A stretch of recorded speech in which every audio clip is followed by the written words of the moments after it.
What is up, everybody? Noble Comics here with the newest match of the Tournament of Power. We have Urshifu, the Pokemon, versus Obito from the Naruto universe. But first, let's look at the results of the last match, which was going to be Ganondorf versus Luffy. And at the time of recording, with 107 votes, Luffy barely ekes out the victory against Ganondorf and will face Kenpachi in the next fight. And with all that out of the way, let's get into today's battle. So, Urshifu versus Obito. Now, before any of you run to the comments and say, like, this is a wash, absolutely Obito stomps, because I know that's what you're thinking. I thought the same thing. Looking into it, I think this fight is closer than what most people will give it credit for. Because the Pokemon universe, I think, is unjustly looked down on as far as power level goes.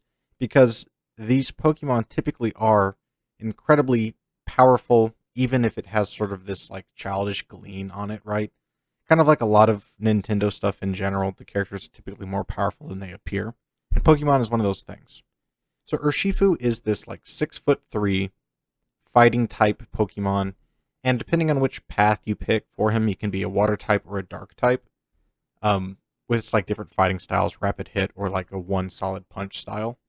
Even though it's not technically possible, I think using both here makes sense, right? If it's just this martial arts Pokemon, I think the game mechanic of picking a path makes sense, right? Because it makes you want to play the game twice to try the other path. But in an actual fight, we're going to assume that he has access to his entire repertoire of abilities. So let's just get started and talk about Urshifu first. Now, what we know is that, one, Urshifu has incredibly high combat intelligence. Two, extremely skilled martial arts fighter and extremely strong, able to fight many different Pokemon at once and even one-shot some legendary Pokemon like Regice.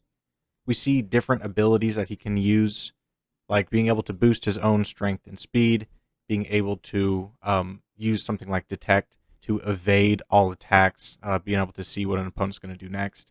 Different types of punches, of course, right?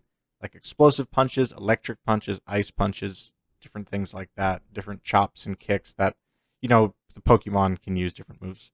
He also has a counter ability to where it's like a retaliation. If he takes damage, he deals out twice that amount of damage back.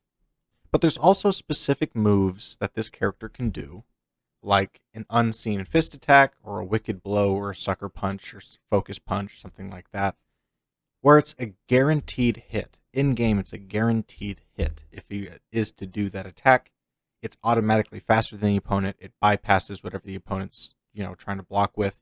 Specifically, some of these moves that he can use, like Unseen Fist, or there's a move called Brick Break, it bypasses any shield, any reflect type move, anything that the opponent has bypasses through. And some of you are already knowing where I'm going with this next point. But in the Pokemon universe also, there are ghost type Pokemon. And ghost type Pokemon are intangible by nature. Normal attacks and most fighting attacks cannot hit them at all, as it's just phasing through them. We see ghost type Pokemon phase through walls, stuff like that. They're intangible.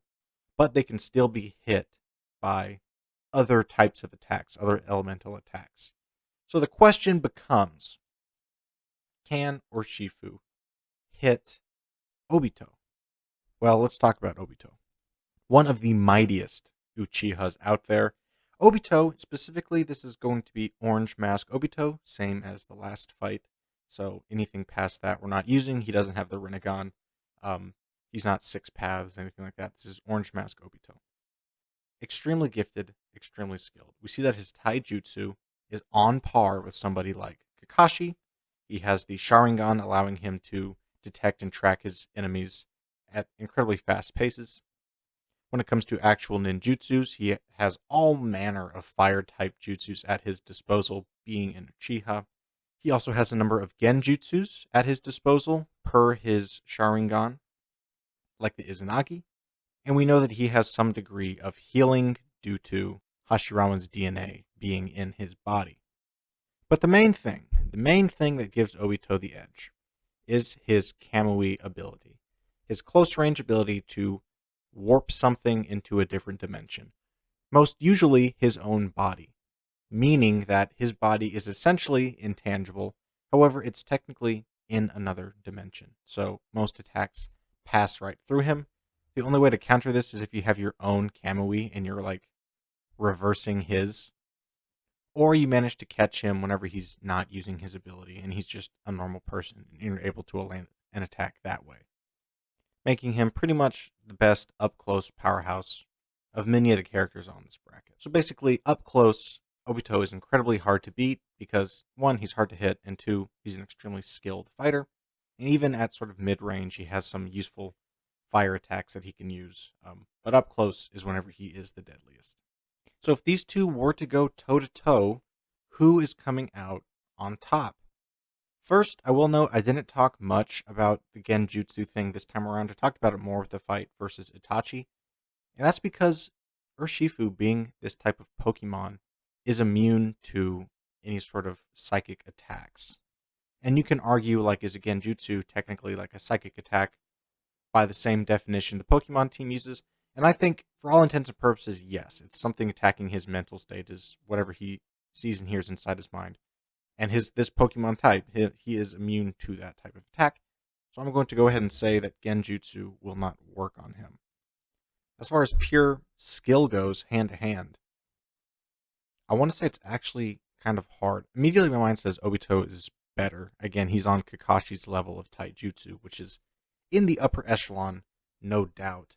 But we do see Urshifu being extremely skilled also. We don't really have quite the same type of fight choreography in Pokemon that we do in Naruto, so it's hard to do a direct compare.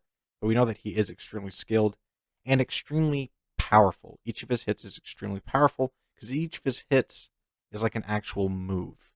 And we see this whenever he's one-shotting legendary Pokemon, taking out multiple Pokemon at once. And again, his attacks all have meaning behind them, right? It's a dynamic punch. It's an explosive punch, electric. It's a focus punch, giving him a more powerful outcome. It's a unseen fist, giving him a guaranteed hit. Stuff like that behind each of his hits. And he can also, again, boost his speed, boost his strength, using different techniques. Speed-wise, Obito is almost certainly faster than Urshifu, but I don't want to downplay how fast this guy is, because Urshifu can move pretty much faster than the eye can see in some of these clips where he's fighting other Pokemon. So it's definitely nothing to look down on. The fire attacks that Obito has, obviously Urshifu has no ranged answer to that. He would just have to dodge and get out of the way, which, I mean, he's fighting other Pokemon who have similar moves, if not more powerful moves, so I don't think that would be a huge issue. The main question, though, is what would Urshifu do against the Kamui ability? We are ruling out the fact that Obito could just warp him from reality. We're not doing battlefield removal stuff. This would be an actual fight. So what do you do about that? And two things. One, you have to ask, does something like Wicked Blow or Unseen Fist work against someone who's intangible if it says that it's a guaranteed hit? And two, does the fact that ghost-type Pokemon who are intangible can be hit by some of these moves, does that mean that Obito could be hit?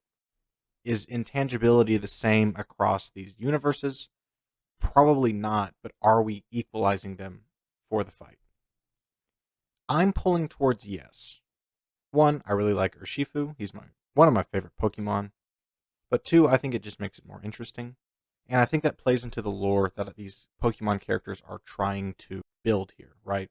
That we have these moves that bypass your certain defenses and hit you, even if you have a way to avoid a normal hit. And I think that's exactly the situation that we're in here now. That all being said, I still don't know if Urshifu wins this fight. Again, hand to hand, maybe he wins, maybe he doesn't. I don't think he's out of the conversation. Speed, I don't think he's out of the conversation. Amount of power per hit probably goes to Urshifu. Anything mid to long range, Obito has the advantage. And up close for most attacks, Obito has the advantage because of his Kamui ability. But again, I think that there are ways around that. If I have to give a winner, I have to vote for the underdog, for the Pokemon, Urshifu. One Pokemon's got to make it further in this bracket. That's what I'm saying. And I think Obito is a very cool character. I think he sort of plays this niche role of like a perfect defense character. But what do you do against this other character, this Pokemon, who has moves that bypass your perfect defense? It might be silly to say that a Pokemon beats one of the most powerful beings from Naruto, but I do legitimately see a case for it. But I need to know, do you see a case for it? Please let me know. Go to the Communities tab and vote on who you think would win this fight. Next week, of course, is the next fight.